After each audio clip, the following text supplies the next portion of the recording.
Provérbios 18, versículo 1 em diante. Diz assim: busca seu próprio desejo aquele que se separa. Ele insurge-se contra a verdadeira sabedoria. Não toma prazer o tolo no entendimento, senão em que se descubra o seu coração. Vindo o ímpio, vem também o desprezo, e com a ignominia a vergonha. Águas profundas são as palavras da boca do homem, e ribeiro transbordante é a fonte da sabedoria. Não é bom ter respeito à pessoa do ímpio, para derribar o justo em juízo. Os lábios do tolo entram na contenda, e a sua boca brada por açoite. A boca do tolo é a sua própria destruição, e os seus lábios um laço para a sua alma. As palavras do linguareiro são como doces bocados, e elas descem ao íntimo do ventre. Também o negligente, na sua obra, é irmão do desperdiçador. Torre forte é o nome do Senhor, para ela correrá o justo e estará em alto retiro. Amém? Bom, nós temos aqui vários assuntos. Vamos começar então falando sobre o versículo 1, não é? Esse versículo nos faz lembrar do que aconteceu lá nos céus. Busca o seu próprio desejo, aquela pessoa que se separa. Foi o que aconteceu com Satanás. Ele se separou juntamente com os anjos para lutar contra os céus e conquistar um poder como o de Deus. Ele achou que Deus podia ser vencido por causa da sua glória. Ele esqueceu que ele foi criado, que ele não se formou sozinho. Deus, na verdade, não foi criado por ninguém, sempre existiu, uma coisa que não tem como nós entender e explicar. Porque a Escritura diz, antes de mim, Deus nenhum se formou, e nem depois de mim, Deus nenhum haverá. Mas, no entanto, o inimigo estava bem nos céus, estava todo mundo junto. Mas surgiu o desejo do coração dele, algo diferente. Ele queria algo. Como ele queria algo e não era vindo da mão de Deus, o que ele fez? Se separou. É o que acontece em muitos lugares, quando as pessoas se separam, porque aquela que está buscando a separação é porque está querendo fazer a sua própria vontade. Essa é uma palavra que o Senhor deixou para nós, não tanto somente as coisas lá dos céus que aconteceu, mas também nas coisas da vida, em muitos setores, em muitos lugares. Um jogador de futebol, ele recebe uma proposta de ganhar o dobro para sair do seu time e ir para outro time. E ele, então, se separa por causa do desejo e do dinheiro que é maior. O inimigo também pensou assim, que ele poderia ser igual a Deus. Pois está lá escrito no livro do profeta Isaías um relato a respeito de um rei que existiu, mas fazendo uma comparação com os sentimentos e o pensamento de Satanás. Isaías 14, versículo 4 em diante. Então proferirás esse dito contra o rei de Babilônia, e dirás, como cessou o opressor, a cidade dourada acabou. Já quebrantou o Senhor o bastão dos ímpios e o cetro dos dominadores. Aquele que feria os povos com furor, com praga incessante, o que com ira dominava as nações, agora é perseguido, sem que alguém o possa impedir. Já descansa, já está sossegada toda a terra. Exclamam com júbilo. Até as faias se alegram sobre ti, e os cedros do Líbano, dizendo, desde que tu caíste, ninguém sobe contra nós para nos cortar. O inferno, desde o profundo, se turbou por ti, para te sair ao encontro na tua vinda. Despertou por ti os mortos e todos os príncipes da terra, e fez levantar dos seus tronos a todos os reis das nações. Estes todos responderão e te dirão: tu também adoeceste como nós e foste semelhante a nós? Já foi derribada no inferno a tua soberba, com o som dos teus alaúdes. Os bichinhos debaixo de ti se estenderão, e os bichos te cobrirão. Como caíste do céu, ó estrela da manhã, filha da alva, como foste lançada por terra, tu que debilitavas as nações. E tu dizias no teu coração: eu subirei ao céu, acima das estrelas de Deus exaltarei o meu trono. E no monte da congregação me assentarei, da banda dos lados do norte. Subirei acima das mais altas nuvens, e serei semelhante ao Altíssimo. E contudo levado serás ao inferno, ao mais profundo do abismo.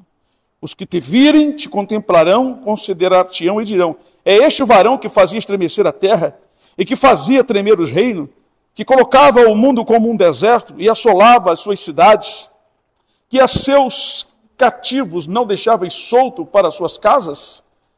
Todos os reis das nações, todos eles jazem com honra, cada um na sua casa, mas tu és lançado da sua sepultura, como um renovo abominável, como um vestido de mortos atravessados à espada, como os que descem ao covil de pedras, como corpo morto pisado. Aqui relata que naquele dia, quando Satanás perder todo o seu poder e sua força, os que estiverem também condenados falarão isso: tu adoeceste como nós?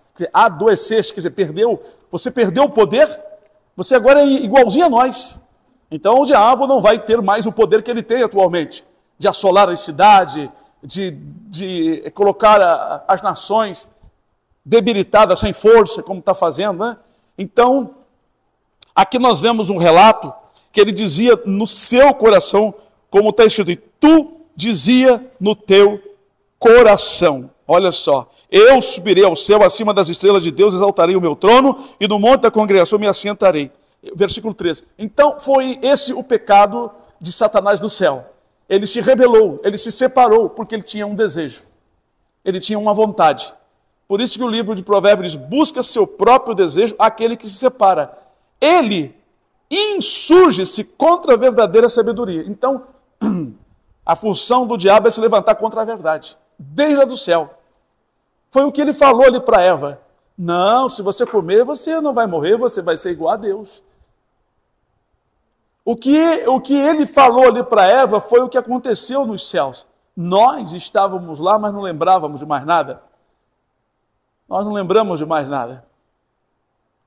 É por isso que nasce um grupo que vai servir a Jesus e o outro não tem jeito.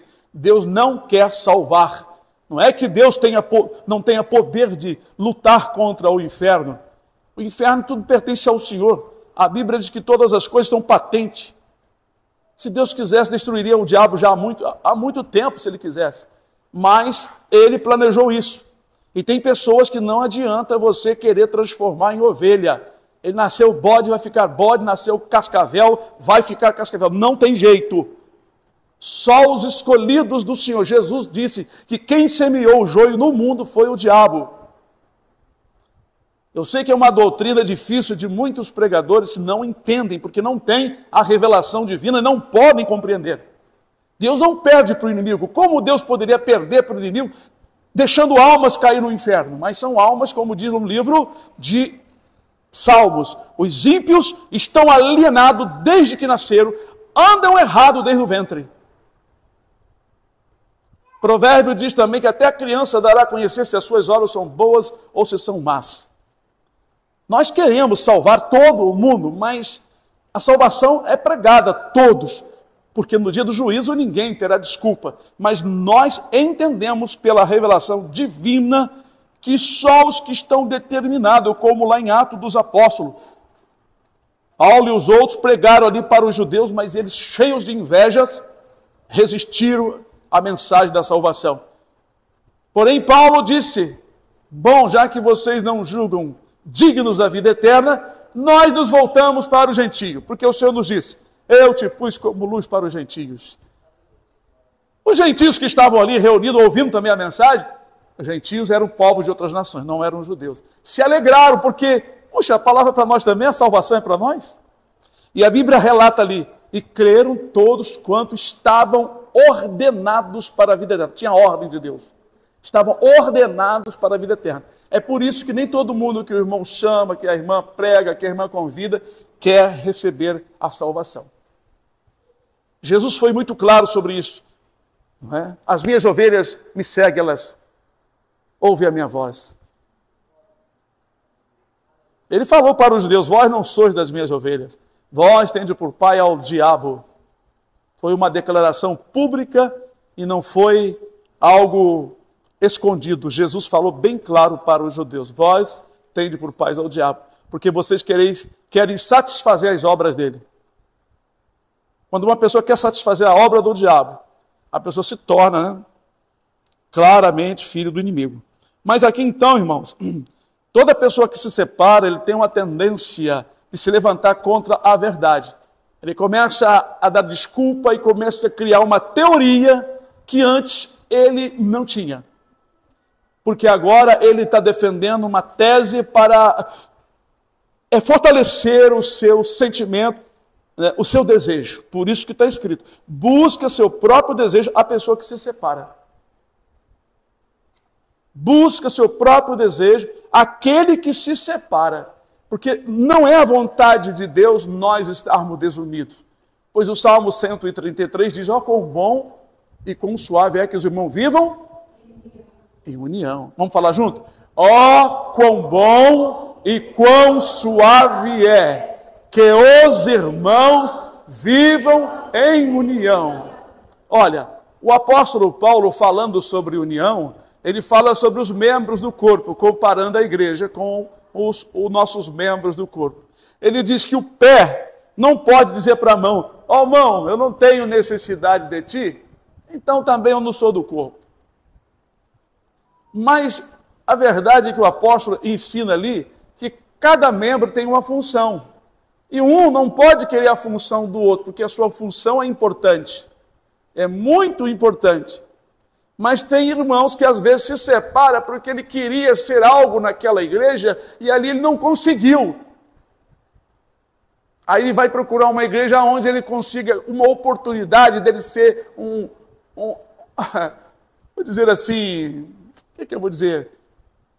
Oh, meu Deus, faltou a palavra. Ele vai ser algo que chame a atenção dos outros, porque às vezes as pessoas buscam posições, buscam posições.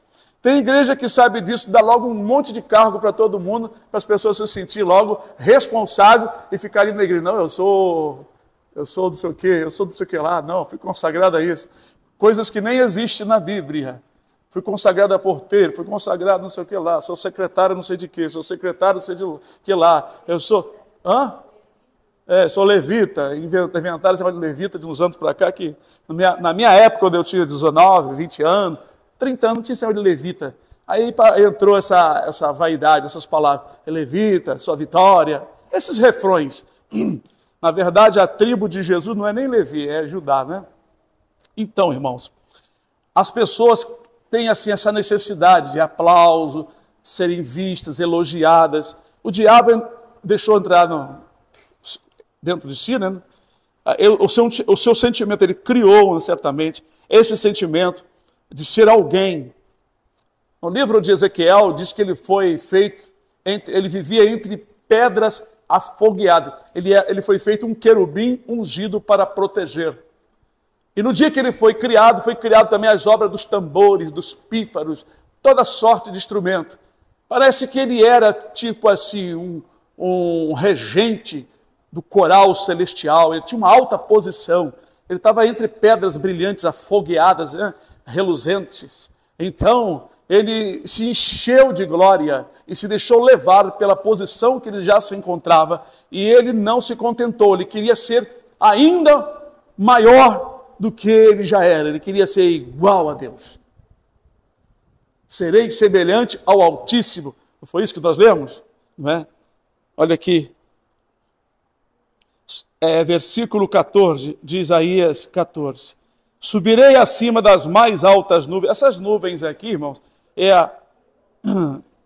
as regiões celestiais onde Deus está, e são nuvens de anjos, as altas nuvens, e serei semelhante, igual, né, ao Altíssimo. Era isso que ele queria. E aí ele caiu, porque o poder de Deus é muito maior, não tem como medir. E os anjos de Deus são muito poderosos, os arcanjos, os querubins, e não deu para ele não. Houve batalha no céu, houve guerra lá nos céus. E ele foi expulso porque ele quis isso aqui, quis fazer sua própria vontade. Acontece muito isso nas famílias, às vezes um quer uma coisa, o outro quer outra, e as pessoas brigam por seus desejos, por suas vontades, e terminam se separando, e ao invés de cada um se humilhar diante de Deus e considerar o outro superior a si mesmo. O amor de Cristo, a lei de Cristo, muitas vezes foge das pessoas que são religiosas quando elas querem as coisas. Esquecem de ser menor, esquecem de se humilhar, esquecem de dar a honra para o outro, essa coisa toda. Então, a palavra do Senhor, ela fala de coisas que são perfeitas e que acontecem no nosso dia a dia. O inimigo trabalha em cima desse versículo aqui, sabia? Ele faz com que as pessoas tenham desejos estranhos para se separarem das boas pessoas, para se separarem de Deus, para se separarem da obediência, do amor. Nasce muito desejo no coração dos homens. Por isso que a mesma Escritura te alerta dizendo: enganoso é o coração do homem, mais do que todas as coisas. Quando a Escritura diz que nós temos que negar a nós mesmos, é porque Deus quer nos livrar de cair na tentação, porque enganoso é o coração do homem. Se o inimigo tiver êxito de colocar um sentimento, um desejo estranho no coração de um dos membros da igreja, e esse membro começar a cultivar aquilo ali, a pensar, a ter desejo, ele vai se separando, ele vai sentindo uma diferença com os seus irmãos, vai sentindo uma frieza, e aí ele vai realizar o seu pecado, a sua vontade. Esse pecado nós chamamos de pecado para a morte, é um pecado premeditado. E a Bíblia diz para não orar por causa de que a pessoa está premeditando, está se separando, e ele vai colher o dele. Se tiver de voltar para o caminho só depois de muita aflição. Vamos ficar todos de pé? Todo mundo de pé? E vamos ler todo mundo junto esse versículo? Não toma prazer o tolo no entendimento, senão em que se descubra o seu coração. A pessoa tola, o que é tolo? Tolo é uma pessoa que gosta de muita brincadeira, não aprende nada, fala coisa por coisa, não tem sabedoria, não gosta de sabedoria. Então, o tolo não gosta de conhecimento. Olha, veja bem, não toma prazer o tolo no entendimento, senão em que se descubra o seu coração. Quer dizer, ele conta para todo mundo os seus segredos. É uma coisa que as pessoas, às vezes, eu conheço muita gente aqui, e gosta de falar tudo que faz, tudo que tem, quanto ganha, isso não se deve falar. Não é o que acontece dentro da casa com o marido e a esposa, não se deve falar para ninguém, porque isso é coisa particular. A pessoa que bota para fora é uma pessoa tola. Tolo é uma pessoa sem sabedoria, sem entendimento. Então o tolo, ele não tem prazer no entendimento, de entender uma coisa. Isso não dá para mim, não quero saber, não sei o que lá. Vive sempre assim, mas gosta de falar um monte de coisa e botar para fora o seu coração, fazendo as pessoas conhecer o seu segredo. Isso é um tolo. Porque a Bíblia diz assim, até o tolo, quando fica calado, ele é considerado como uma pessoa sábia. Porque o sábio, ele presta atenção, ele analisa. Já o tolo fala pelos cotovelos, como diz, né, os outros.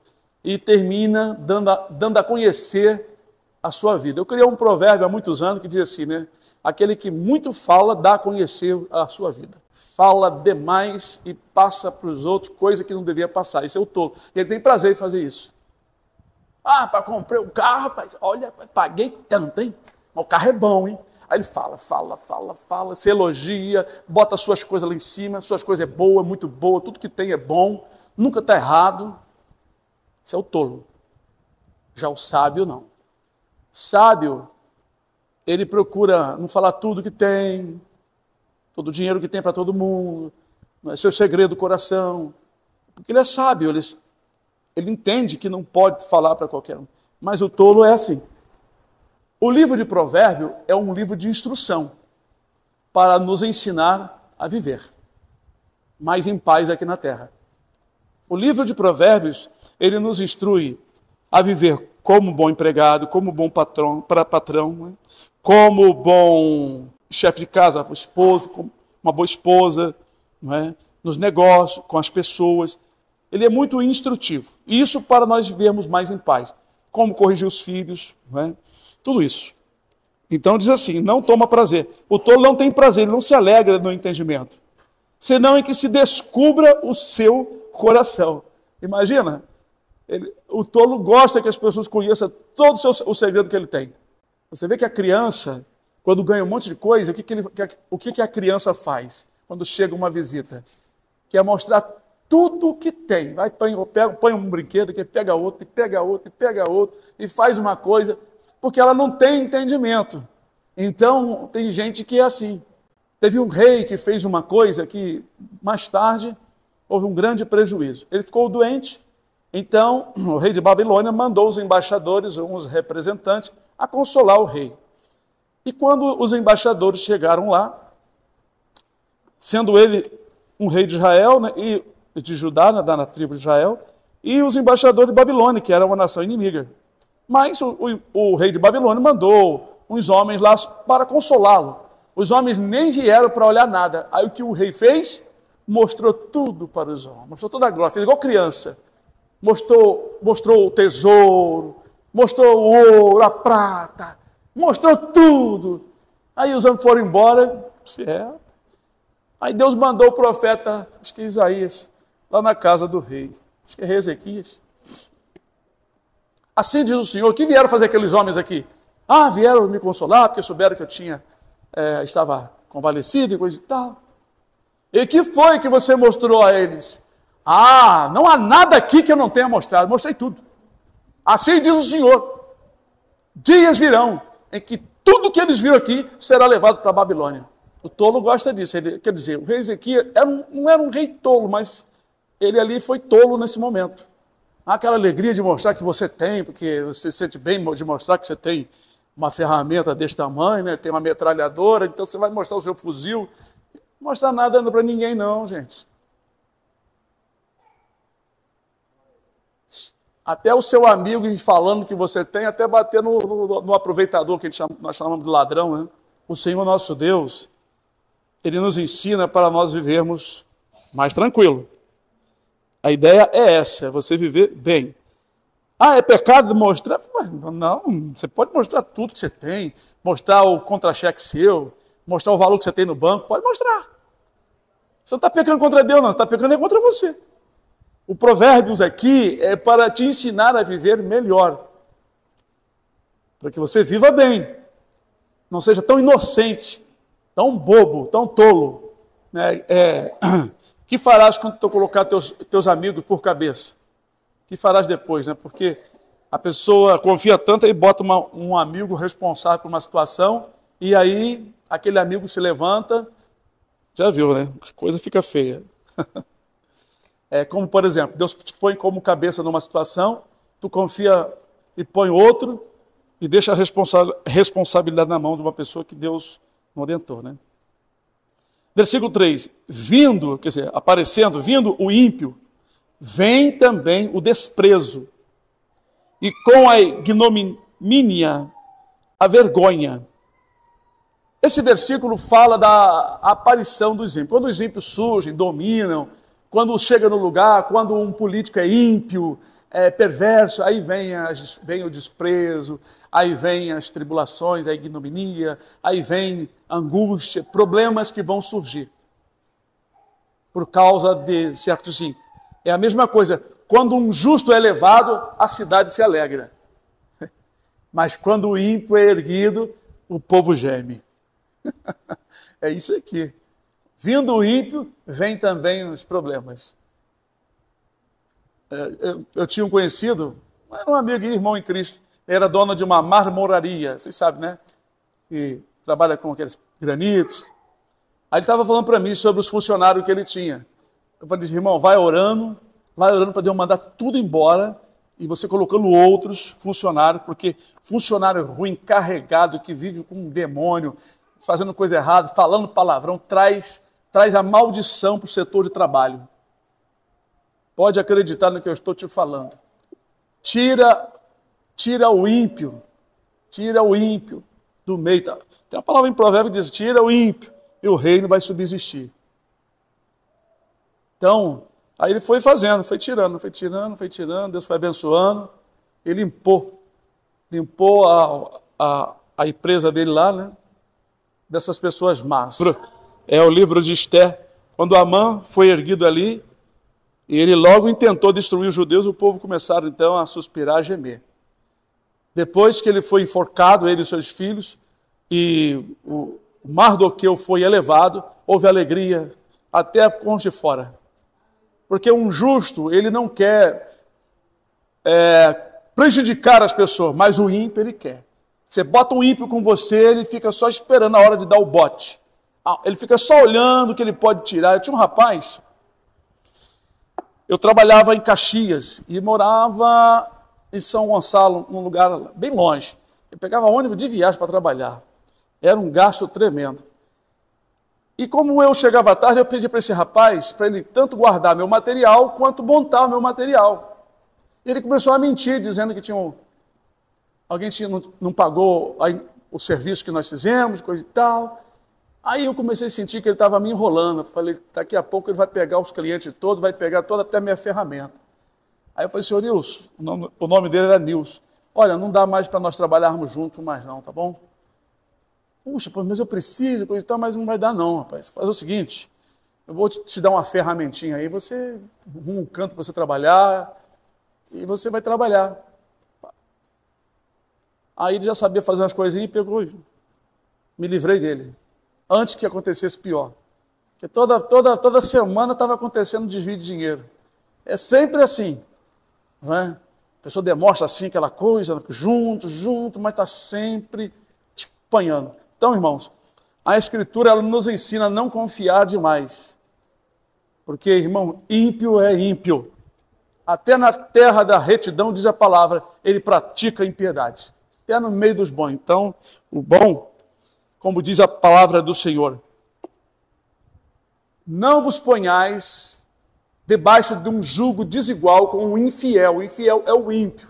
A palavra ímpio, para a nossa sociedade hoje, é uma palavra agressiva. Mas ímpio é uma pessoa infiel a Deus. Até no meio dos judeus, dos religiosos, da época de Jesus, da época desses profetas Isaías, Jeremias, havia ímpio no meio do povo de Deus. Eram pessoas que se fingiam de religiosos, mas agiam de modo errado.